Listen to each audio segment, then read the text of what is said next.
இங்க வந்த இப்போ நாம பிசினஸ் பார்ட்னர். மீனை சொந்தமாக கடை ஆரம்பிக்கிறாங்க. அதுக்கு வந்து வீட்டில் இருக்கிறவங்க எல்லாருமே வாழ்த்து தெரிவிச்சிட்ருக்காங்க. அந்த கடை வந்து பார்த்திங்கன்னா முத்தோட அம்மா தான் ஓப்பன் பண்ணி வைக்கிறாங்க. எல்லோரும் அங்கே சந்தோஷமாக இருக்கிற நேரத்தில் அப்போன்னு பார்த்துட்டு கரெக்டாக ராகினி வராங்க. ராகினி வந்தோடனே எல்லோரும் பார்த்து ஷாக் ஆகுறாங்க. ஆமாம், நீ எதுக்கு இப்போ வந்த அப்படிங்கிற மாதிரி சொல்லிவிட்டு முத்தோட அம்மா கேட்குறாங்க. அதுக்கு அப்போன்னு பார்த்தீங்கன்னா இந்த மாதிரி பிஸ்னஸ்க்கு வந்து அப்ளைன்ஸ் வந்து கொடுக்குறதுக்கு வந்திருக்கோம் அப்படிங்கிற மாதிரி சொல்லிவிட்டு மேனேஜர் வந்து சொல்கிறாங்க.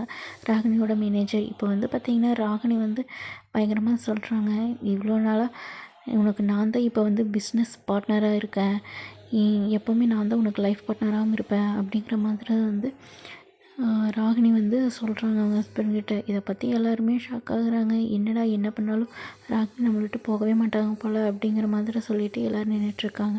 இதோட இன்றைக்கி நாளைக்கு ஒன்று ப்ரோமோ முடியுது. ஓகே ஃப்ரெண்ட்ஸ், வெயிட் பண்ணி பார்க்கலாம் நாளைக்கு ஒன்று எபிசோட் எப்படி வரும்னு சொல்லிட்டு.